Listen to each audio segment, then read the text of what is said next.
चलो तो बच्चा पार्टी आज सेशन છે ને આગળ વધારીએ અને જોઈએ કે પીએન જંકશન ડાયોડ નો એઝ અ રેક્ટિફાયર કઈ રીતે ઉપયોગ થશે। તો બે રીતે થઈ શકે, એક તો અર્ધ તરંગ રેક્ટિફાયર ના સ્વરૂપમાં અને બીજું જે છે એ પૂર્ણ તરંગ રેક્ટિફાયર ના સ્વરૂપમાં।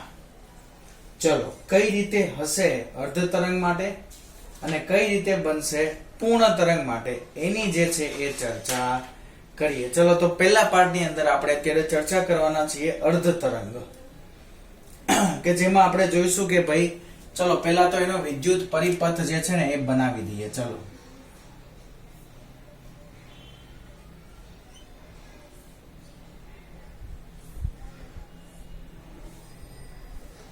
चलो અહીંયા कहीं ज्वाइन कर दिए बैटरी।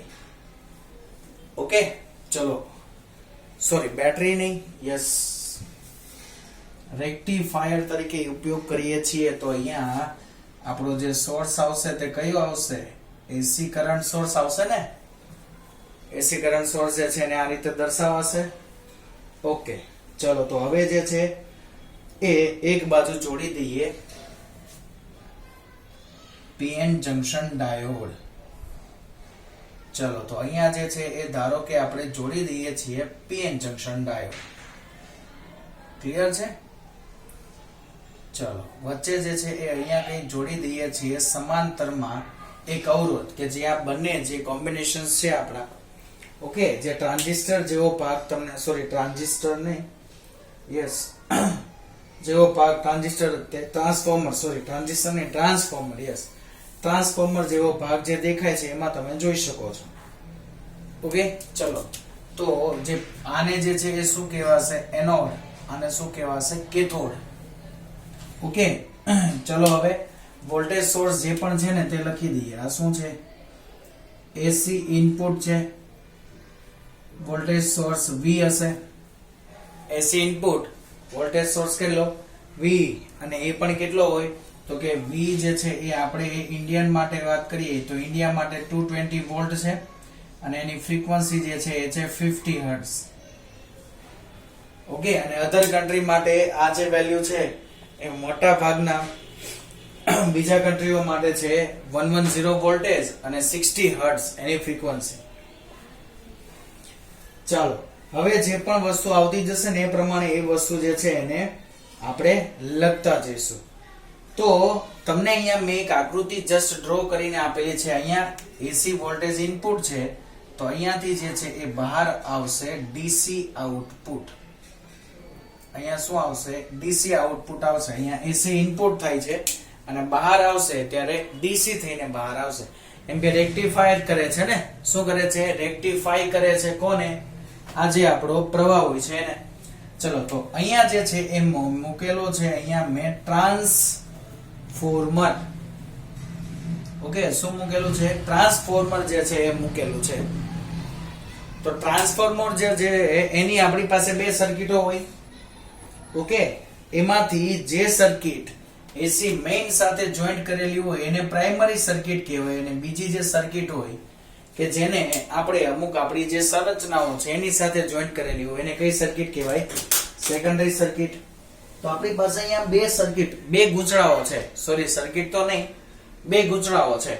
એમાં જે ગૂંચળાને તમે જે એસી સોર્સ સાથે જોડો છો એને કહેવાય છે પ્રાઇમરી ગૂંચળું, પ્રાથમિક ગૂંચળું અને બીજું જે ગૂંચળું છે એને કહેવામાં આવે છે દ્વિતીય અથવા તો ગૌણ ગૂંચળું। ઓકે તો પ્રાઇમરી ગૂંચળાને એસી સાથે જોડ્યું છે જ્યારે સેકન્ડરી ગૂંચળાને જંકશન સાથે જોડીને પીએન જંકશન સાથે જોડીને અથવા તો પીએન જંકશન ડાયોડ સાથે જોડીને અને એની સાથે મેં અહીંયા બીજો એક અવરોધ જોડેલો છે જેને લોડ અવરોધ કહી દઈએ। લોડ અવરોધ મીન્સ કે અહીંયા આપણે જે પણ વેલ્યુ મીન્સ કે આપણી જે સંરચના છે ને એને આપણે અહીંયાથી આપીશું। હવે આરએલ એટલે શું છે? લોડ અવરોધ। લોડ અવરોધ મીન્સ કે આપણી જે પણ સંરચનાઓ છે લાઈક ટીવી, ફ્રીજ, એસી ગમે તે વસ્તુ છે એને તમે અહીંયાથી જોડશો પીએન જંકશન પછીથી, એટલે એને શું કહેવાય છે? લોડ જે આપણે રાખીએ છીએ તે લોડનો અવરોધ એટલે કે લોડ અવરોધ જે અર્ધ તરંગ રેક્ટિફાયરમાં કેવી રીતે જોઈન થયેલો હોય? શ્રેણીમાં।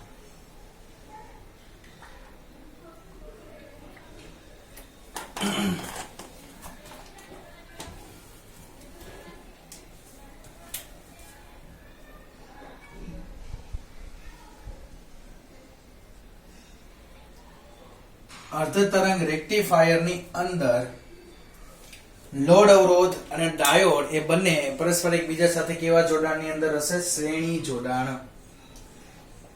હવે ટ્રાન્સફોર્મરનું જે પ્રાઇમરી ગૂંચળો છે એને એસી વોલ્ટેજ આપતા સેકન્ડરી ગૂંચળામાં પણ ઉદ્ભવતો જે વોલ્ટેજ છે કેવો હોય? એસી હોય. હવે એ કઈ રીતે બદલાય એની આપણે ચર્ચા કરીએ. જો ધારી લો કે પ્રાઇમરી ગૂંચળામાં તમે જે વોલ્ટેજ આપેલો છે, જસ્ટ અ મિનિટ, ચલો, એ સપોઝ આ રીતે કઈ બદલાય છે પ્રાઇમરી ગૂંચળાનો વોલ્ટેજ, તો એને અનુલક્ષીને જે તમારું સેકન્ડરી ગૂંચળો છે એનો અવરોધ કઈ રીતે બદલાશે? આ રીતે. બંનેમાં વિરુદ્ધ રીતે બદલાય. આગળ તમે ટ્રાન્સફોર્મરની અંદર ભણી જ ચૂકેલા હશો. ચલો, તો આ વસ્તુ મેં તમને અહીંયા આકૃતિમાં દર્શાવી દીધી. હવે જોઈએ તો ગોળ ગૂંચળાની અંદર જે એસી વોલ્ટેજ ક્રિએટ થાય એના પ્રથમ અર્ધ ચક્ર દરમિયાન, હવે આખું ચક્ર પૂરું થાય, હવે તમારે જે છે એ આ ચર્ચા કરવાની છે. બીજું કે એસી વોલ્ટેજ જે છે એસી વોલ્ટેજ માટે આપણે સૂત્ર શું લખતા હતા? Epsilon naught sine omega t. એટલે કે આ જે એસી વોલ્ટેજ છે એનો ગ્રાફ કેવો આવે? સાઇન જેવો ગ્રાફ આવે. સાઇન ના ગ્રાફ જેવો ગ્રાફ બને છે. ઓકે, ચાલો, તો હવે જોઈએ કે ભાઈ કેવો ગ્રાફ બને છે. સપોઝ આવો કોઈ ગ્રાફ બને છે એવું ધારી લો. તો અહીંયા જે હશે એ 0, પછી અહીંયા જે હશે તે પાઈ બાય 2, અહીંયા પાઈ, અહીંયા 3 પાઈ બાય 2, અહીંયા શું થઈ જશે? 2 પાઈ. ઓકે, એ રીતે આગળ વધશે. હજી આગળ જશો એટલે અહીંયાથી 2 પાઈ માંથી 3 પાઈ થશે. અને જેમ તમે આગળ વધારો હોય એમ તમે વધારી શકો, લાઈક આ રીતે. હજુ અહીંયાથી આગળ જશો એટલે 4 પાઈ આવશે. ચલો, અહીંયા સોરી આ 3 પાઈ આવશે, 4 પાઈ નહીં. અહીંયા શું આવશે? ફરી પાછું આ 3 પાઈ. અહીંયા જે છે એ સેન્ટર આવશે 5 પાઈ બાય 2. હવે જેમ આગળ જતા જશો એમ આ જે ગ્રાફ છે એ આગળ ને આગળ વધતો જશે. ક્લિયર છે? ચલો, તો જે આ જે ગ્રાફ છે આપણા માટે શાનો છે? વોલ્ટેજ નો ગ્રાફ છે. અને એ પણ શાને રિલેટેડ? તો કે સર આજે છે એ વોલ્ટેજ નો ગ્રાફ જે છે એને તમે મેક્સિમમ વોલ્ટેજ જે છે પ્રાઇમરી ગૂંચળા માટે કહી દો અને ગોળ ગૂંચળા સેકન્ડરી ગૂંચળા માટે એને અનુલક્ષીને. તો સર પ્રાઇમરીમાં જ્યારે આ મિનિમમ હતો ત્યારે અહીંયા મેક્સિમમ, એટલે કે બે બંને પરસ્પર વિરુદ્ધ હોય છે.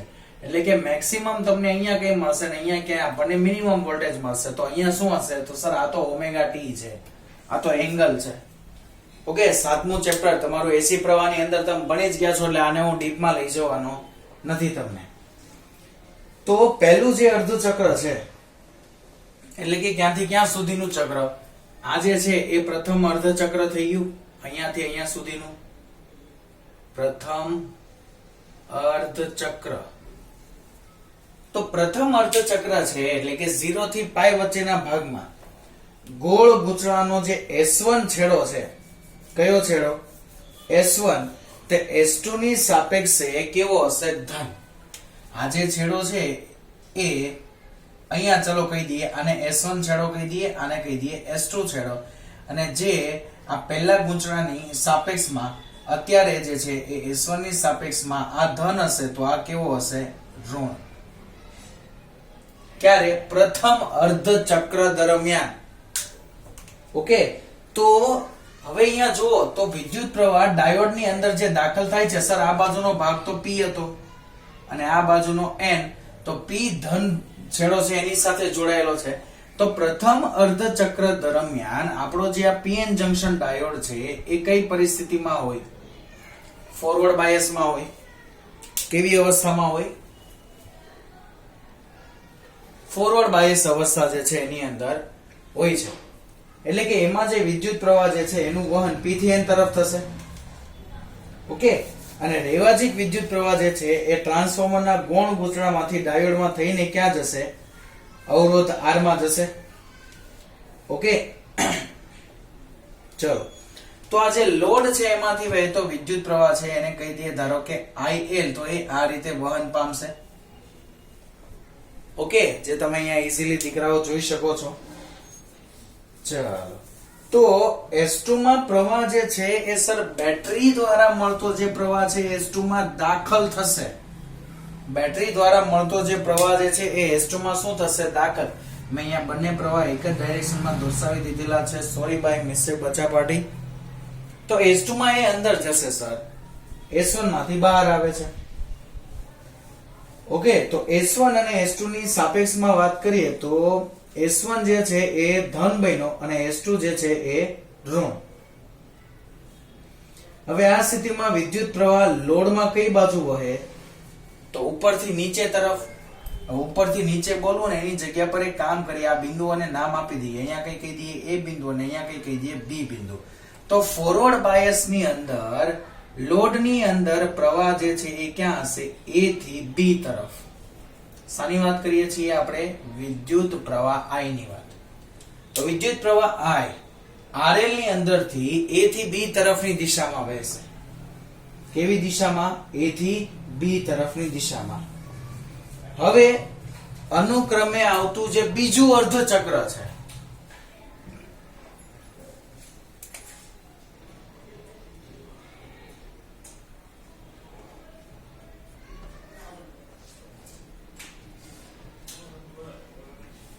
આ શું થશે? હવે બીજું અર્ધચક્ર. તો બીજા અર્ધચક્ર દરમિયાન આ જે ગૌણ ગૂંચળાનો S1 છેડો છે એ ઋણ બની જાય છે અને S2 છેડો જે છે એ ધન બની જાય છે. એટલે કે બીજા અર્ધચક્ર દરમિયાન આપણો જે PN જંક્શન ડાયોડ છે, ઓકે, PN જંક્શન ડાયોડ જે છે એ રિવર્સ બાયસ કન્ડિશનમાં આવી રહી છે. કેવી કન્ડિશનમાં? રિવર્સ બાયસ કન્ડિશનમાં. હવે એક વસ્તુ આપણને ખબર છે કે રિવર્સ બાયસ કન્ડિશનમાં જે છે એ PN જંક્શન માંથી પ્રવાહ નીકળતો જ નથી અને નીકળે તો પણ એકદમ માઇનો નીકળે કે જે આપણે અવગણી શકીએ. તો રિવર્સ બાયસ ની અંદર જે લોડ છે એમાંથી વહેતો પ્રવાહ થઈ ગયો 0.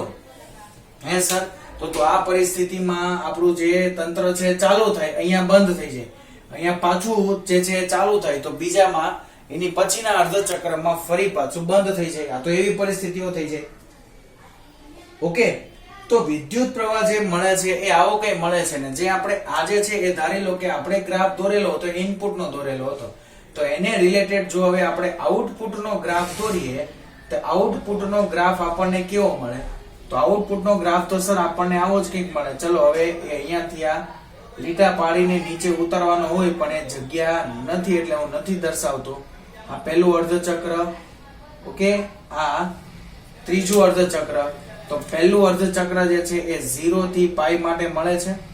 ઓકે, પછી પાઈ થી 2 પાઈ માટે કઈ નહીં, 2 પાઈ થી 3 પાઈ માટે ફરી પાછો મળશે વોલ્ટેજ. તો આવું કઈ થાય. તો આ વખતે વોલ્ટેજ મહત્તમ હોય અહીંયા બંનેમાં, પણ અહીંયા જે છે એ વોલ્ટેજ શું થઈ જશે? 0. ડાયોડ માંથી પસાર થતો કુલ વોલ્ટેજ 0 થઈ જશે. ક્યારે? કે જ્યારે બીજું અર્ધચક્ર રચાય ત્યારે, મીન્સ કે રિવર્સ બાયસ કન્ડિશનમાં. તો ઋણ પરિસ્થિતિમાં જ્યારે AC વોલ્ટેજ તમારો આવશે ને ત્યારે તમારે પરિપથમાંથી વહેતો જે વોલ્ટેજ છે, પરિપથમાંથી વહેતો વોલ્ટેજ જો 0 થઈ જાય તો વિદ્યુત પ્રવાહ પણ કેટલો થઈ જાય? 0. તો પરિપથમાંથી રિવર્સ બાયસ ની અંદર કોઈ પણ પ્રકારનો પ્રવાહ જે છે એ પસાર થશે નહીં.